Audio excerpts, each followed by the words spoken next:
Hello friends, super magic रसोई में मित्रों हूँ आपનું स्वागत करूँ છું। આજે હું દાળ ઢોકળીની રેસીપી તમારી સાથે શેર કરું છું। તો તમને ચોક્કસ આ વિડિયો ગમશે મિત્રો। ગમે તો લાઈક કરજો, શેર કરજો અને સબસ્ક્રાઇબ કરવાનું તો મિત્રો ભૂલતા જ નહીં। તો એના ઇન્ગ્રેડિયન્ટ પણ આપણને ખ્યાલ જ હોય છે। એના માટે તુવેરની દાળ લીધી છે, રોટલીનો લોટ છે, મસાલા રૂટીન છે, લાલ મરચું, હળદર, હિંગ, જીરું આખું, ધાણા જીરું, મેથી, તજ, લવિંગ અને બાદિયા, લાલ મરચા, લીમડો, ધાણા ભાજી, મરચી, આદુ, લીંબુ, મીઠું, તેલ અને અજમો, ગોળ આટલા ઇન્ગ્રેડિયન્ટ લેશું તો બનાવવાનું ચાલુ કરીએ। તો મિત્રો હવે આપણે દાળ ઢોકળી તો બનાવીએ છીએ, પણ જે બિગનર્સ છે એના માટે આ ઇમ્પોર્ટન્ટ છે કે કેટલા માણસો માટે કેટલી દાળ લેવી, દાળની કન્સિસ્ટન્સી કેવી હોવી જોઈએ, એનો દાળ ઢોકળીનો લોટ કેવો બાંધવો અને કેટલી રોટલી જોઈએ દાળ ઢોકળી બનાવવા માટે, આ બધી વિગત આજે હું તમને આ વિડીયોમાં જણાવીશ। તો તમે આ રીતથી ફોલો કરશો ને મિત્રો તો તમને ચોક્કસ પરફેક્શન આવી જશે દાળ ઢોકળી બનાવવામાં। તો એના માટે મેં અત્યારે આ અડધો કપ તુવેરની દાળ લીધી છે।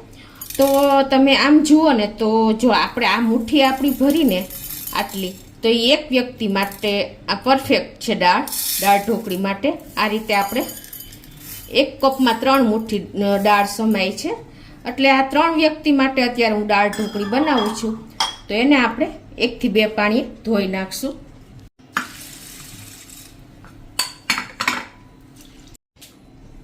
હવે જો આપણે 2 થી 3 પાણીએ દાળને ધોઈ લીધી છે। હવે પ્રશ્ન શું આવશે કે આ દાળ આપણે અડધો કપ લીધી છે, તો એને આપણે આ એક વેઠો ડૂબે ને એટલું પાણી નાખીને પલાળી દેશું અત્યારે, અને આને આપણે પલળવા દેશું, સાઈડ ઉપર રાખી દેશું। હવે દાળ પલળે છે ને ત્યાં આપણે સાથે સાથે 2 ચમચી મેં સિંગ દાણા લીધા છે, ફોતરાવાળા જ, એને પણ આપણે આ રીતે ધોઈને અને પલાળી દેશું, અને આને પણ આપણે સાઈડ ઉપર રાખી દેશું। હવે દાળ ને સિંગ દાણા પલળે છે ને ત્યાં આપણે ઢોકળી માટેનો લોટ લઈ લઈએ। તો આ રોટલીનો લોટ છે, અત્યારે હું 1 કપ લોટ લઉં છું, અને એમાં આપણે મસાલા કરી લેશું।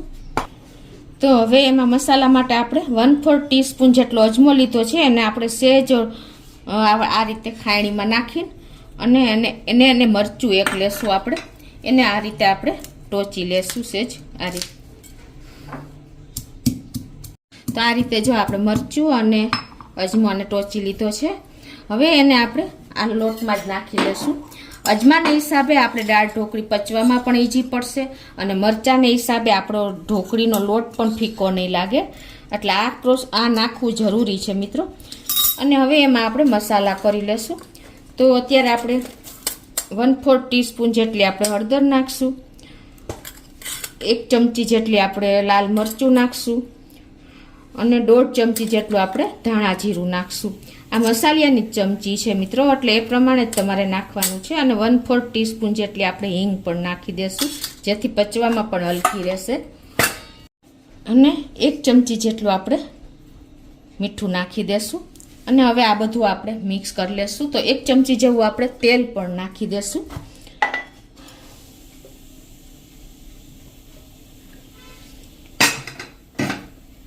અને હવે આને પહેલા પાણી નાખ્યા પહેલા જ આપણે આ બધું મિક્સ કરી લેશું। આમાં મિત્રો આપણે મરચું થોડું જ નાખ્યું છે, કેમ કે આપણે લીલું મરચું નાખ્યું છે, અને જો બાળકોને ખાવું હોય તો તમે સ્કીપ પણ કરી શકો છો। હવે અત્યારે મેં 200 ml એટલે કે 1 ગ્લાસ પાણી લીધું છે, અને આપણે આ લોટ પૂરી અને પરોઠા જેવો બાંધવાનો છે, રોટલી જેવો ઢીલો નથી બાંધવાનો, ખાસ તમે નોટ કરજો। તો થોડું પાણી એડ કરીને આપણે ઢોકળીનો લોટ તૈયાર કરી લેશું। તો આ રીતે તમે જો આવી રીતે બિગનર્સ હોય ને એને આ રીતે પાણી નાખીને અને જેટલો લોટ બંધાય ને એટલો આ રીતે તમારે સાઈડમાં રાખીને અને પાછું થોડુંક પાણી આ રીતે નાખીને અને લોટ તૈયાર કરી લેવાનો છે। તો આ રીતે જો આપણે લોટને બાંધી લીધો છે। આપણે ગુજરાતી ઘરોમાં તો અઠવાડિયામાં એકવાર દાળ ઢોકળી બનતી જ હોય છે મિત્રો। તો આ રીતે પરફેક્શન સાથે તમે દાળ ઢોકળી બનાવશો ને તો બિગનર્સ લોકોને બહુ ઈઝી બધા સ્ટેપ પડશે। તો એને આપણે આ જ રીતે જો ભાખરીથી કઠણ અને પૂરી જેવો કે આપણે પરોઠા જેવો લોટ બાંધવાનો છે। હવે આને આપણે એકદમ કૂણવી લેવાનો છે, સહેજ પાણી નાખીને આ રીતે આપણે એટલે શું થશે કે એમાંથી ગ્લુટન રિલીઝ થશે અને આપણો લોટ એકદમ પરફેક્ટ ઢોકળી માટેનો તૈયાર થઈ જશે. તો આ રીતે જો આપણે 2 મિનિટ લોટને કૂણવી લીધો છે એટલે જો હવે જરાય આપણે ટચ કરીને તો પણ ચોટતો નથી. હવે આને આપણે 1 ટીસ્પૂન જેવું તેલ લગાવીને સહેજ લગાવી લેશું હાથ અને આને આપણે હવે 10 મિનિટ રેસ્ટ ઉપર રાખી દેશું. તો હવે આ બાજુ આપણે જો દાળ પલાળીને એને પણ 10 મિનિટ થઈ ગઈ છે. તો હવે આપણે આ પાણીને કાઢી લેશું. પાછું એડ જ કરવાનું છે કેમ કે આમાં પોષક તત્વો ફૂલ હોય છે. તો આ પાણીને આપણે કાઢી લેશું. એટલા માટે કાઢું છું કે હું તમને દાળનું પાણીનું માપ બતાવવા માટે. હવે આપણે આ દાળ અડધો કપ લીધી છે તો એનું 3 ગણું પાણી ઉમેરવાનું છે. તો અત્યારે આપણે 3 કપ પાણી નાખશું. અત્યારે આ જે પલાળ્યું હતું એ 1 કપ અને બીજા આપણે 2 કપ નાખી દેશું.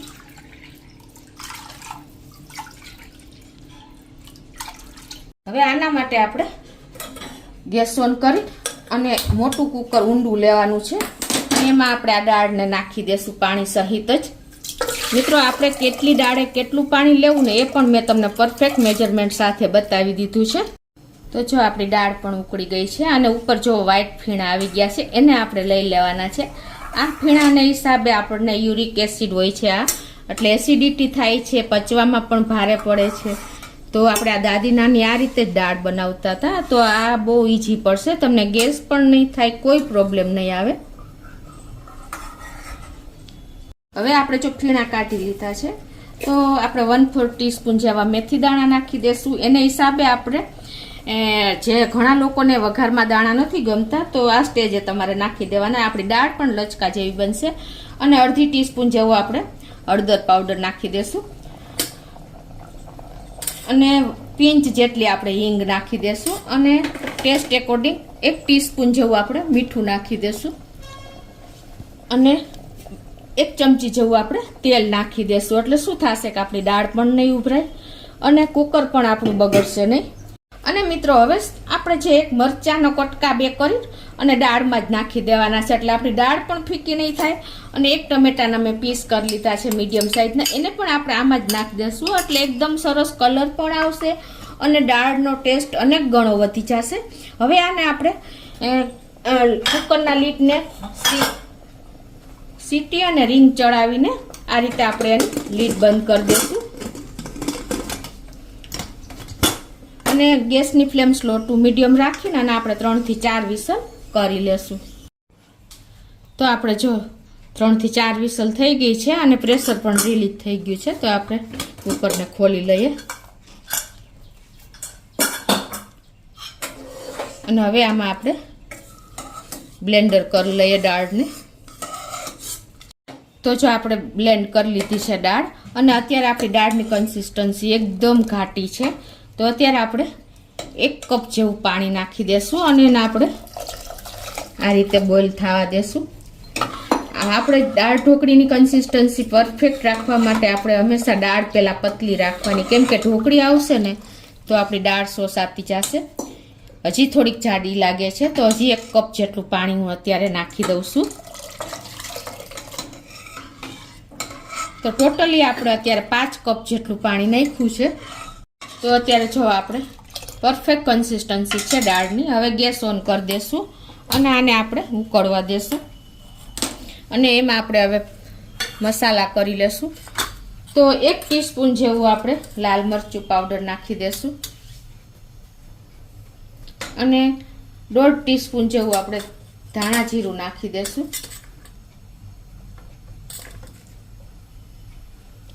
અને હળદર તો આપણે ઓલરેડી નાખી જ દીધી છે તો પણ પિંચ જેટલી આપણે સેજ હળદર નાખી દઈએ અને ટેસ્ટ એકોર્ડિંગ આપણે 1 ટીસ્પૂન જેવું મીઠું નાખી દઈએ અને હવે આને આપણે ઉકળવા દઈએ મીડિયમ ફ્લેમ ઉપર. અને આ સ્ટેજે આપણે જે દાણા પલાળ્યા છે ને 2 ટેબલ સ્પૂન એને પણ આપણે આ ઉકાળવામાં જ નાખી દેશું એટલે એકદમ પલળેલા તો છે જ ઓલરેડી પણ એકદમ સોફ્ટ થઈ જાય.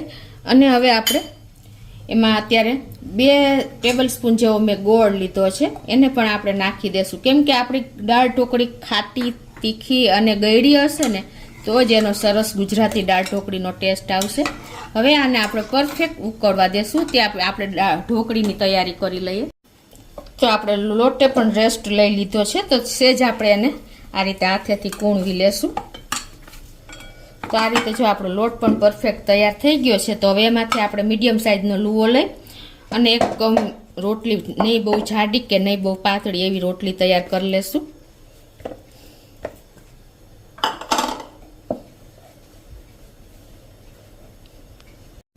આ રીતે પરફેક્ટ આપણે જો ગોળનું મીડિયમ સાઇઝનું લીધું છે. હવે એને આપણે રોટલીના લોટમાં જ આ રીતે બોળીને આવી રીતે કવર કરી દેશું અને પછી આપણે એને વણી લેશું.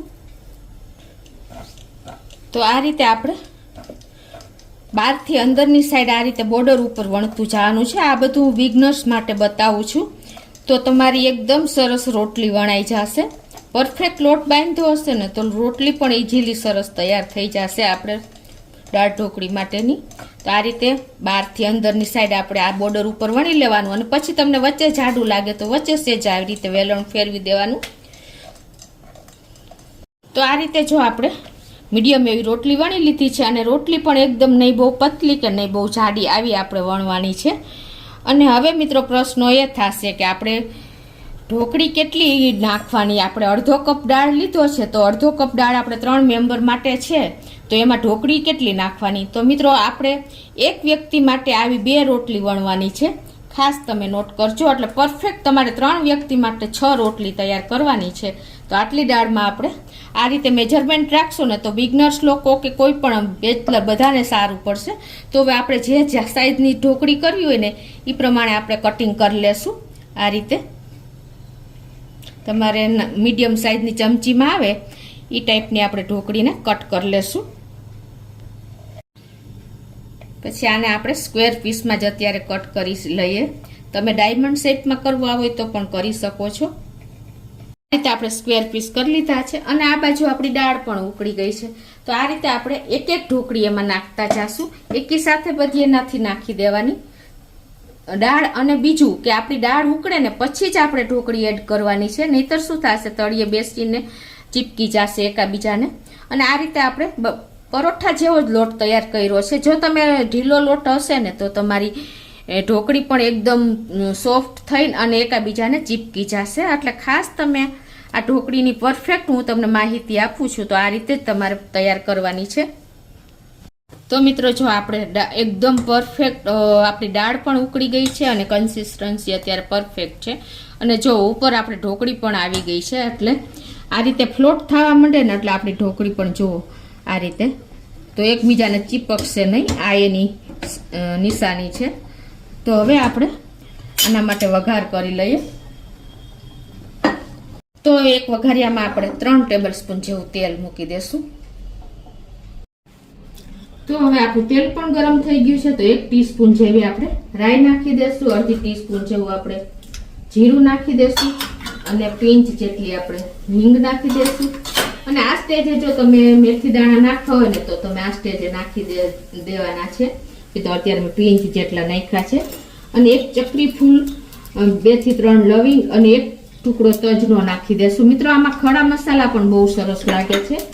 અને હવે આપણે આમાં 2 સૂકા લાલ મરચાં નાખી દેશું અને 8 થી 10 આપણે લીમડાના પત્તા નાખી દેશું.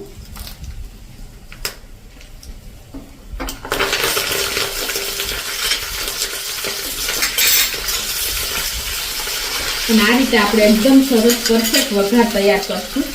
અને હવે આપણે એકદમ સરસ જો આપણો વઘાર પણ ક્રકલ થઈ ગયો છે. તો હવે આ સ્ટેજે આપણે આ રીતે આપણે ગેસ બંધ કરી દેશું અને આમાં આપણે 1 ટીસ્પૂન જેટલું લાલ મરચું નાખી દેશું. અને એને હવે આપણે આ દાળ ઢોકળીના કુકરમાં જ આ રીતે મિક્સ કરી અને નાખી દેશું મિત્રો. અને હવે આપણે આમાં ઢાંકી અને ઢાંકણું કુકરનું બંધ કરી દેશું. એટલે વઘાર અંદર બેસી જશે. એકદમ સરસ અત્યારે સ્મેલ આવી રહી છે. અને હવે આને આપણે આ રીતે હલાવી લેશું. વઘાર કર્યા પછી આ સ્ટેજે તમારે ટેસ્ટ કરી લેવાનો. કાંઈ પણ જરૂર હોય ને ખટાશ, ગળાશ કે તીખાશની, તો હજી આપણે ખટાશ તો એડ નથી કરી, લાસ્ટમાં કરશું. અને હવે લાસ્ટમાં આપણે 1 ટીસ્પૂન જેવો ગરમ મસાલો પણ નાખી દઈશું. અને હવે આને આપણે મિક્સ કરી અને કુકરનું ઢાંકણું આપણે અત્યારે વિસલ વગર જ આ રીતે 2 થી 3 મિનિટ બંધ રાખશું, એટલે આપણી દાળ સરસ ઉકળી જશે. 2 થી 3 મિનિટ થઈ છે અને આપણી દાળ પણ સરસ ઉકળી ગઈ છે. તો હવે આપણે આને કુકરનું ઢાંકણું બંધ કરીને અને એ વિસલ લગાવીને આપણે 1 વિસલ કરી લેશું મીડિયમ ફ્લેમ ઉપર. તો આપણે કુકરને પણ 1 વિસલ થઈ ગઈ છે ઢોકળીને, તો એનું કુકરને પ્રેશર પણ વહી નીકળી ગયું છે. તો આપણે ખોલી લઈએ અને જો આપણી ઢોકળી પણ દાળમાં એકદમ ફ્લોટ દેખાય છે, એટલે આપણી ઢોકળી પરફેક્ટ કૂક થઈ ગઈ છે. એનો મિનિંગ એમ છે કે આપણે ઢોકળી ચડી ગઈ એમ કેમ ખ્યાલ આવે, તો આ રીતે ઉપર ફ્લોટ થાય ને તો આપણી ઢોકળી પરફેક્ટ તૈયાર થઈ ગઈ છે. જો આ રીતે આપણે ચમચીએથી કટિંગ કરીને તો ઇઝીલી કટ થઈ જાય છે. જુઓ મિત્રો, જુઓ છે ને, તો આ રીતે પણ આપણી ઢોકળી પરફેક્ટ કૂક થઈ ગઈ છે. તો અત્યારે કન્સિસ્ટન્સી ને ઢોકળી બધું કૂક પરફેક્ટ જ છે. તો હવે આપણે આમાં ખટાશ માટે તમે આમચૂર પાવડરનો પણ ઉપયોગ કરી શકો છો, પણ અત્યારે હું લીંબુ નાખું છું. લીંબુ નાખવું હોય ને તો મિત્રો તમારે લાસ્ટમાં જ નાખવાનું. આ રીતે આપણે 1 લીંબુનો રસ નાખી દેશું. ખટાશ, ગળાશ અને તીખાશ પરફેક્ટ હશે ને તો જ દાળ ઢોકળીનો ટેસ્ટ આવશે મિત્રો.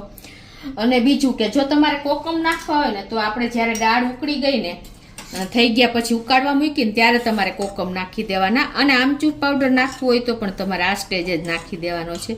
તો જુઓ મિત્રો, અત્યારે આપણી દાળ ઢોકળી એકદમ સરસ તૈયાર થઈ છે. તમને ખ્યાલ આવી જતો હશે. ઢોકળી પણ એટલી કૂક સરસ થઈ ગઈ છે અને દાળ પણ પરફેક્ટ કન્સિસ્ટન્સી છે. તો લાસ્ટમાં આપણે એને થોડી આવી ધાણા ભાજી પણ નાખી દેશું. અને હવે આપણે સર્વ કરી લેશું. એને આપણે એક બોલમાં આ રીતે સર્વ કરી લેશું.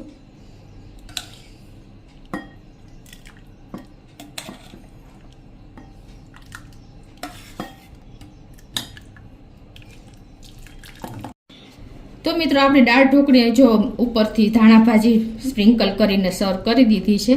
તો તમને ચોક્કસ આ વિડીયો ગમશે. ગમે તો લાઈક કરજો, શેર કરજો અને સબસ્ક્રાઈબ કરવાનું તો ભૂલતા જ નહીં.